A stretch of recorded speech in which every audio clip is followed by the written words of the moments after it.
বিসমিল্লাহির রহমানির রহিম। আসসালামু আলাইকুম সুপ্রিয় দর্শক, আমার কুকিং চ্যানেল দীপ কিচেনে আপনাদের সবাইকে স্বাগত। আজকে আমি করে দেখাবো ক্ষীর মালাই আইসক্রিম।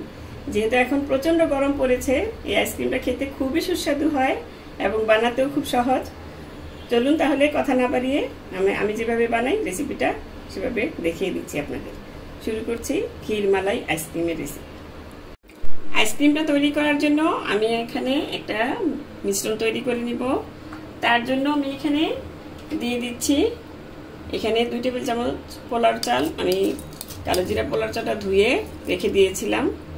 এখন এটা দিয়ে দিলাম।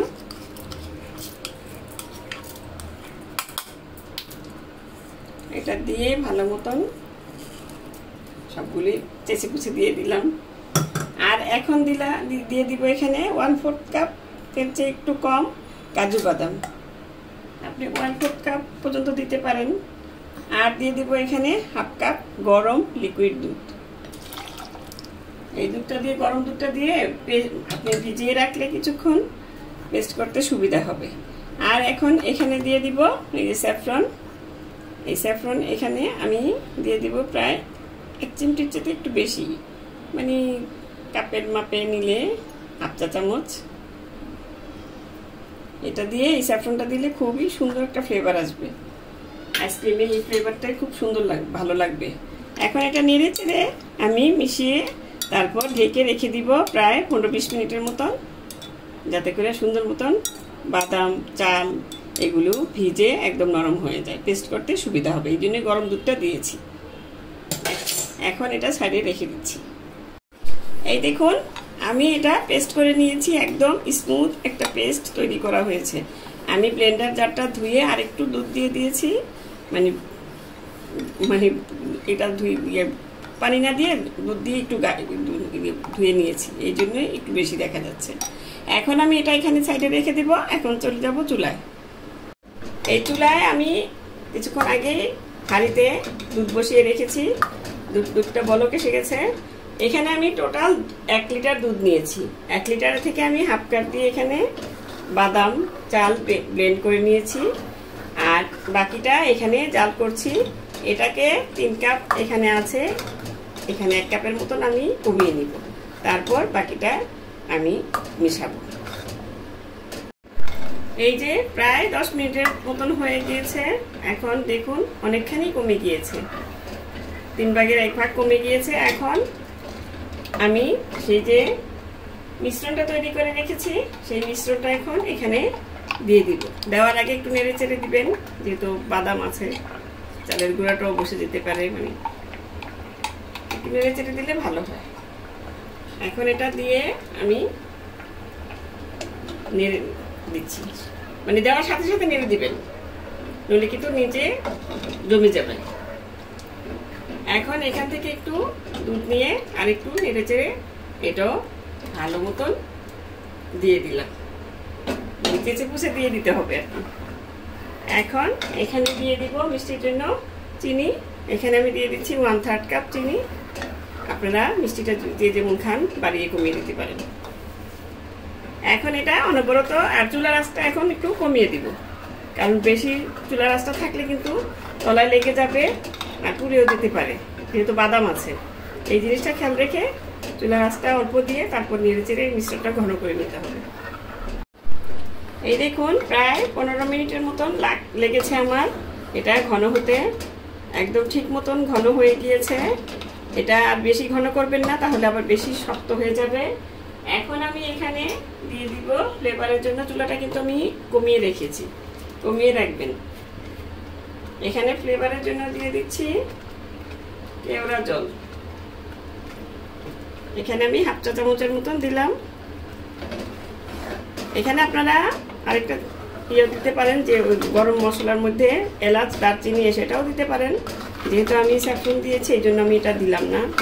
আপনাদের যদি স্যাফরনের ভালো না লাগে, অনেকের সেটা এলাচ আর দারচিনি দিতে পারেন। সেটা যখন দুধটা জাল দিবেন তখন দিবেন। এখন আমি এখানে আরেকটু দিয়ে দিব ঘি, 1 চা চামচ ঘি দিয়ে দিব।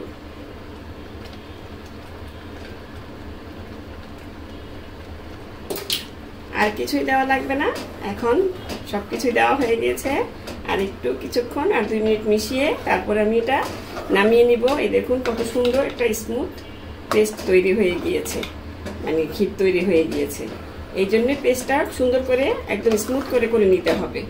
আর এই যা যা আমি দিয়েছি এর মধ্যে থেকে কিছুই বাদ দিবেন না, তাহলে একদম সুন্দর ভালো একটা সুস্বাদু আইসক্রিম আপনি পেয়ে যাবেন। এখন আমি এটা নামিয়ে, এভাবে রেখে দিবেন না, নামিয়ে আপনি অনবরত নেড়ে চেড়ে ফ্যানের নিচে দিয়ে ঠান্ডা করে নেবেন, তাহলে আর মোটা শর্ট পড়বে না, কিন্তু শর্ট পড়ে যাবে। এখন আমি এটা নামিয়ে নিচ্ছি। এই দেখুন ক্ষীরটা আমি নেড়ে চেড়ে একদম অনবরত নেড়ে চেড়ে ঠান্ডা করে নিয়েছি। আপনি যদি অনবরত নেড়ে চেড়ে ঠান্ডা না করেন তাহলে কিন্তু শর্ট পড়ে যাবে, সেটা ভালো হবে না। এই এখন আমি এটাকে একটা বাটিতে ঢেলে নর্মাল ফ্রিজে রেখে দিব পুরোপুরি ঠান্ডা হওয়ার জন্য। আমি ক্ষীরটা ফ্রিজে রেখে দিয়েছি নর্মাল ফ্রিজে ঠান্ডা হওয়ার জন্য। এদিকে আমি ক্রিমটা বিট করে নিব। এখন আমি এখানে নিয়ে নিচ্ছি 1 কাপ প্লাস, আমি একদম ঠান্ডা ক্রিমটা নিয়ে নিয়েছি, বরফ ঠান্ডা। এটা বরফ ঠান্ডা হলে হয় কি, এখন তো গরম, বরফ ঠান্ডা ক্রিমটা হলে আপনার বিট করতে মানে বিটটা তাড়াতাড়ি হয়ে যায়। 1 কাপ প্লাস 1/4 কাপ ক্রিম নিয়ে নিলাম। এখানে আমি ট্রপিক্যাল ক্রিমটা নিয়ে নিয়েছি। অনেকে জিজ্ঞেস করেন যে কি ক্রিমটা নিয়েছেন, এই জন্য বলে দিলাম। এখন আমি এই ক্রিমটা বিট করে নিব বিটারের মিডিয়াম স্পিডে। জাস্ট আমি 3 মিনিটের মতন বিট করে নিব। একটু হালকা ফোমি হলেই মানে হতে হবে। এখন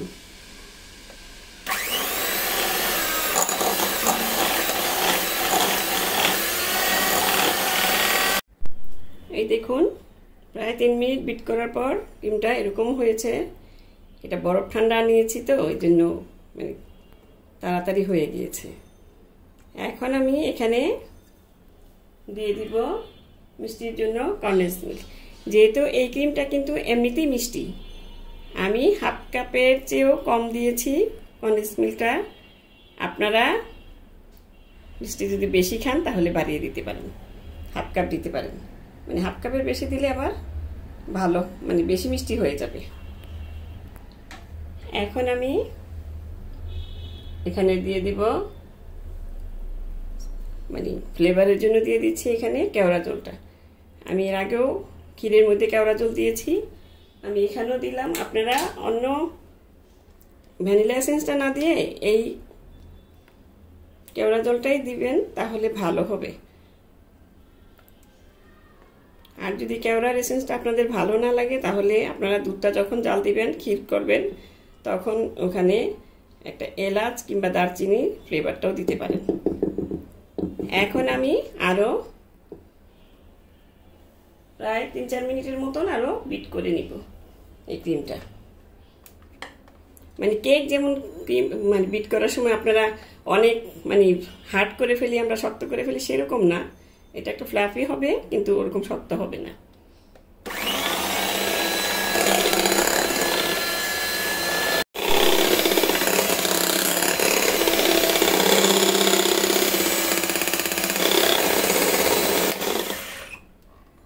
এই দেখুন আরো 4 মিনিটের মতন আমি বিট করে নিয়েছি।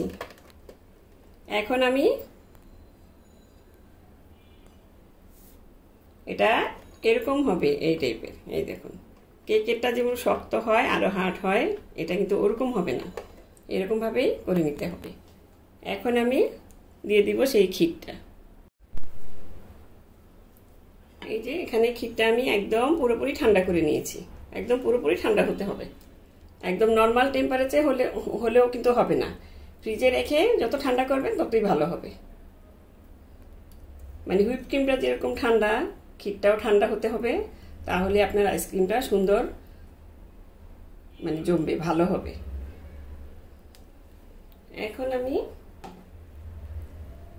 এটার সাথে আর বেশি না 1 থেকে 1.5 মিনিট একটু বিট করে নিব। মানে জাস্ট মিলিয়ে নিলেই হবে, আর কিছুই লাগবে না।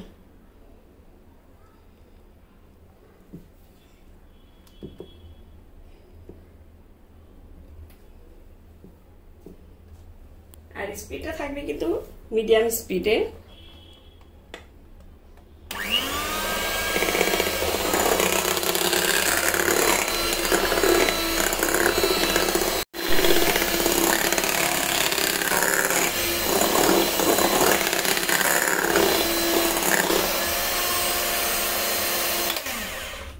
হয়ে গিয়েছে, এই দেখুন মিশ্রণটা এরকম হবে। এখন আমি বিটারের কাঁটা দুটো খুলে নিচ্ছি। আমার আইসক্রিমের মিশ্রণ একদম রেডি।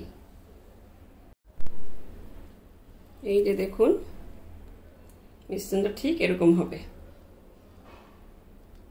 কেকের জন্য যে আমরা ক্রিমটা বিট করি সেটা কিন্তু আরো শক্ত হবে, এটা কিন্তু অতটা শক্ত হবে না। শক্ত করলে কিন্তু আইসক্রিমটা ভালো হবে না। এখন আমি একটা বক্সে, আইসক্রিমের বক্সে ঢেলে নিব, মানে আইসক্রিমের বক্স মানে যে কোনো একটা বক্সে আপনি ঢেলে নিতে পারেন, সেটা আইসক্রিমের বক্স হোক, কাচের বাটি হোক, যেটা আপনার ইচ্ছা। এখন আমি এই বাটিতে ঢেলে নিচ্ছি।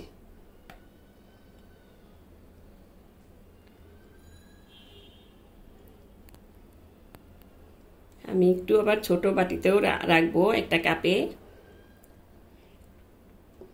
এই জন্য আমি একটু রেখে দিচ্ছি।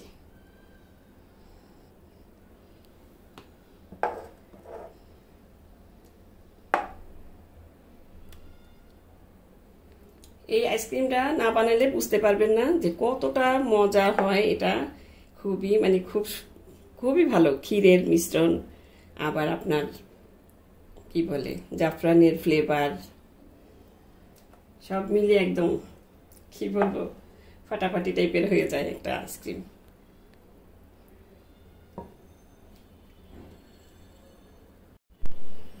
এই দেখুন আমি দুটো কাপ আর যেটাতে আমি প্রথমে ঢেলে নিয়েছি সেটা, আর দুটো কাপে আমি এটা ভরে নিয়েছি। এখন এটা ছাঁচলিকের কাঠি দিয়ে ভালো মতন নেড়ে চেড়ে দিবেন, তাহলে ভিতরে কোনো বাবুলস থাকলে সেটা ঠিক হয়ে যাবে, থাকবে না।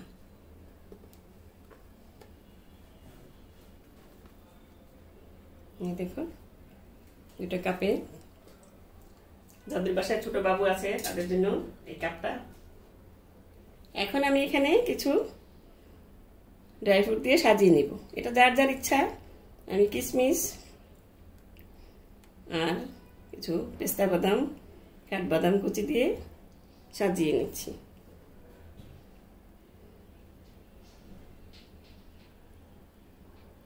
এটা ওই যে বললাম, যার যার ইচ্ছে মতো আপনারা যেভাবে ইচ্ছা সাজিয়ে নিতে পারেন।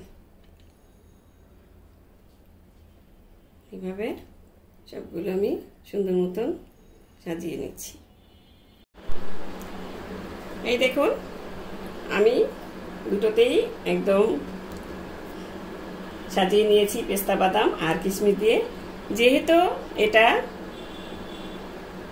ক্ষীর আইসক্রিম, ক্ষীরের মতনই আমি সাজিয়ে দিয়েছি। এখানে আরেকটু বাকি আছে বললাম, এই জন্য যে আমি কিছু হালকা স্যাফরন উপর দিয়ে দিচ্ছি। যেহেতু এটা স্যাফরনের ফ্লেভার দেওয়া হয়েছে, উপর দিয়েও দেওয়া যায়, দেখতে সুন্দর লাগে। অনেকে এটা পছন্দ করেন না ফ্লেভারটা, ওই যে বললাম যদি পছন্দ না হয় তাহলে আপনারা কি বলে এটা পেস্তা, আবার পেস্তা কি বলে এলাচ, দারচিনি, ওটার ফ্লেভারও দিতে পারেন। এখন এটাকে আমি ঢেকে ভালো মতন এটা ডিপ ফ্রিজে রেখে দেব প্রায় 10 থেকে 12 ঘন্টার মতন, মানে যতক্ষণ লাগে এটা জমতে।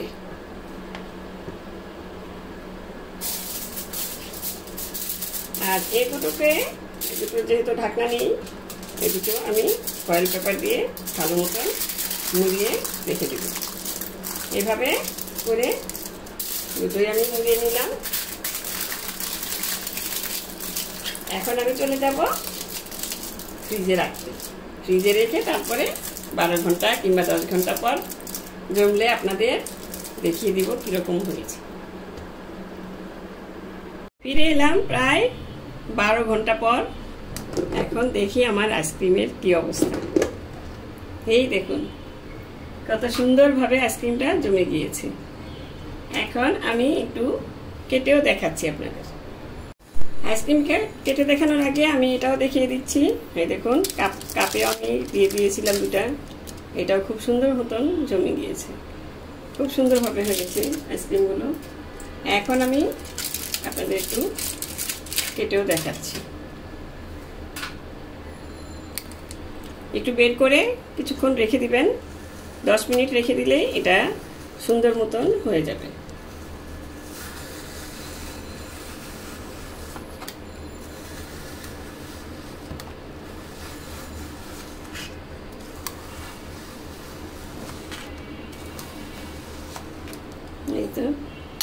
এই দেখুন কত সুন্দরভাবে হয়ে গিয়েছে। এখন আমি আরো একটা তুলে দেখাচ্ছি। এই যে দেখুন আমি তুলে নিয়েছি 2 স্কুপ। এখন আমি একটু স্যাফরন দিয়ে এটা সাজিয়ে দিচ্ছি। দেখুন কতটা সফট হয়েছে, কতটা ইয়াম্মি হয়েছে। একদম দোকানের চেয়ে কোনো অংশে কম না, বরং দোকানের চেয়ে আরো ভালো। যেহেতু ঘরে তৈরি জিনিস সবসময় ভালো হয়, এই জন্যই আপনারা বাসায় এইভাবে আমার মতন বানিয়ে দেখবেন, আশা করি আপনাদেরও ভালো লাগবে। তো দর্শক, আজ এ পর্যন্তই। রেসিপিটি ভালো লাগলে প্লিজ আমার চ্যানেলটি সাবস্ক্রাইব করে নিয়মিত চ্যানেলটির পাশে থাকবেন। সুস্থ থাকবেন, ভালো থাকবেন, ঘরে তৈরি খাবার খাবেন, আমার জন্য দোয়া করবেন। আল্লাহ হাফেজ।